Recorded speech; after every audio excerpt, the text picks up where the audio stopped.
Hello guys, তোমরা সবাই কেমন আছো? আশা করি তোমরা সবাই খুবই ভালো আছো। আমিও তোমাদের ভালোবাসা আশীর্বাদে অনেকটাই ভালো আছি।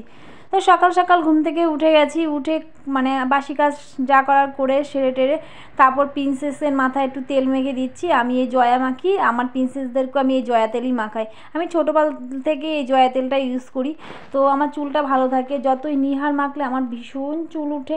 তো মানুষ বলে না, কথায় আছে না যে দামি তেলের কি নাকি কি চুল উঠে না, মানে চুল কম ওঠে। আমার কিন্তু দামি জিনিস কোনো কিছু শ্যুট করে না। তো বাট আমার একটু কম কম দামের জিনিসগুলো একটু বেশি শ্যুট করে। যেরকম গায়ে অনেকে অনেক রকম লোশন ইউজ করে, তো বাট আমি কখনোই সেরকম কোনো লোশনই ইউজ করি না। আমি সবসময় গ্লিসারিন ইউজ করি। তো সেমনি জয়াটা কিন্তু খুব কম দামের একটা তেল। এই তেলটা দিয়ে আমার চুলটা যথেষ্ট ভালো আছে। আমি যত দামি তেলই ইউজ করে দেখেছি কি না, আমার চুল ওঠে ভীষণ। তো আমার বেবিদেরও আমি এই তেলটাকে ইউজ করেই।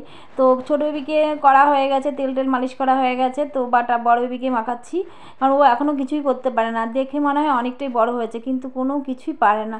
না মানে নিজে পড়াশোনা করতে পারে না, নিজের যত্নটাও নিতে পারে, কিছুই পারে না। তো আমাকেই করে দিতে হয়। তো আমার তো বেশ ভালোই লাগে সন্তানদের মানে এভাবে করে দিতে। আমার খুব মানে ভীষণ ভালো লাগে এসব নিয়ে থাকতে।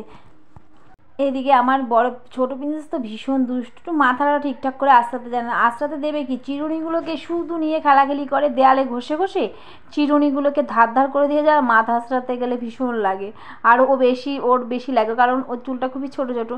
তারপর আমি ওদেরকে ভালো করে পরিষ্কার টরিষ্কার করে সকালবেলা তারপর আমি চলে আসলাম রান্নাঘরে চিকেনগুলোকে গরম জলে দিতে। কারণ আমি চিকেন গরম জলে না দিয়ে খাই না, ভালো করে গরম জল দিয়ে ভালো করে ধুই, তারপর মানে রান্না করা হয়। তো অনেকে আছে হয়তো গরম জল দিয়ে ধোয় না, আমি দেখেছি। তো বাট আমি গরম জল ছাড়া করি না। আমার গরম জল ছাড়া মানে কেউ একটা গন্ধ লাগে। তো বাট যে যেরকমভাবে মানে রান্না করে খুশি থাকে, আমি এইভাবেই রান্না করে অভ্যস্ত, তাই আমি এইভাবেই রান্না করি। তারপর এদিকে চলে আসলাম আমার ছোটো প্রিন্সেসের জন্য খাবার তৈরি করব। তো প্রেশারে নিয়ে নিলাম সব কিছু যা নেওয়ার। আমি সব কিছু, তোমরা তো জানোই আমি একটু খিচুড়ি টাইপের করি, সব কিছু সবজিপাতি দিয়ে। তো তারপর আমি এদিকে আমাদের চালগুলোকে ধুয়েও ছোটো প্রিন্সেসের জন্য একটা ডিম দিয়ে দেবো সিদ্ধ, কারণ ও সকালবেলা একটা ডিম সিদ্ধ খায়। দুই প্রিন্সেসই ডিম সিদ্ধ খায় দুটো। ও বড় প্রিন্সেস কখনো বলে যে খাবে না, ও অমলেট খাবে, তখন আমি অমলেট করে দিই। ও যেহেতু সকালবেলা স্কুলে যায় অমলেট করে দিই। আবার কখনো বলে সিদ্ধ খাবে, মানে দুজন তো এখন রেষারেষি চলে না, দুটো বাচ্চা থাকলে যেটা হয়। তারপর আমার এদিকে চাল ধোয়া মোটামুটি কমপ্লিট হয়ে গেছে। তারপর আমি চলে আসলাম।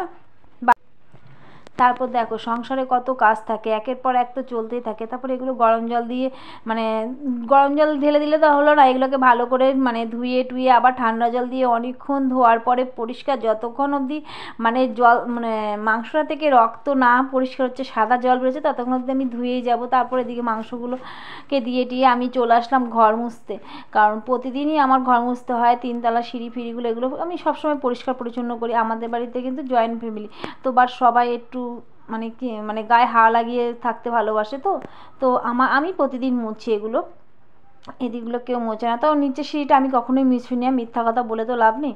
নিচের সিঁড়িটা আরেকজন মোছে, তো আমি ওপরের সিঁড়িগুলো আমি মুছি, তিনতলার সিঁড়িগুলো আমি মুছি, আর নিচের সিঁড়িগুলো আমার মেজো যা মোছে। তো আমি এদিকে মুছতে চলে আসলাম।